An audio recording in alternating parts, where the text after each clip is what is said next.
to talk about lesson 1.3, and that particular lesson deals with angles, triangles, and quadrangles. But unfortunately, this lesson has a lot of vocabulary that we need to review.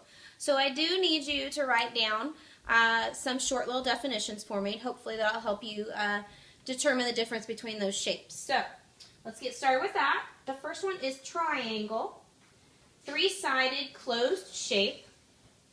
Square, four sides of equal or congruent length, four right angles. Rhombus, four sides, opposite sides are congruent. Rectangle, four sides, opposite sides are congruent. Four, and this is the symbol for right angle, four right angles. We have parallelogram, opposite sides are congruent, four sides. And we have trapezoid, which might have right angles, and it's also going to have equal sides or congruent sides. So again, you can pause the video and go ahead and write those down, record them on your note sheet, and write them down and have them for class. And then we will move on to what exactly are we going to be doing.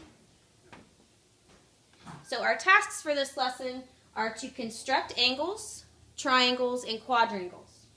And how are we going to do that? We're going to use straws and we're going to use pipe cleaners in class, and you'll be doing those with some partners or your table mates. And then we're also going to be practicing our basic addition and subtraction facts. So let's take a look at an angle and kind of dissect that for a minute. If we're looking at an angle, normally you're going to have two rays and you're going to have a point where they meet. That point where they meet is called a vertex. This part right here where our arrow is showing that is where the angle is that we're going to measure. Now, how do we talk about or label angles? Well, you'll notice that I have some points here on my angle. This angle has an A, a B, and a C. The B is located at my vertex, so the B is always going to be in the middle when I go to name my angle. So I can name this angle, angle ABC, or I can call it angle CBA, okay? So, again, you're going to be constructing those angles, triangles, and quadrangles using those tools that I just mentioned. You're going to practice your addition and subtraction in class.